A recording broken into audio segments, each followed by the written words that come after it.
design dia memang cantik lah. Yang paling best adalah harga dia murah je, 1 lebih je. Macam nak unboxing kasut baru. Ini kasut untuk outdoor, untuk buat travel pun dia sesuai.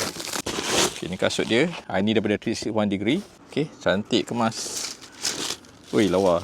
Ini cantik. Pergi trekking, pergi mancing, yang ni dia sesuai. Okay, dia punya design daripada atas macam ni. Okay, tepi dia pun lawa. Tapak dia macam ni, dia memang grip lah. Jalan tempat yang batu-batu, tempat basah, tempat licin, nak cross sungai, dia memang sesuai. Okay, dekat belakang dia macam ni. Nampak sporty, nampak agresif. Colour pun dia ada banyak pilihan. Yang saya pilih ni dia warna hijau. Lepas tu dia ada warna purple sikit. Tapak dia colour hitam. Kat belakang dia pun dia ada dia punya strap.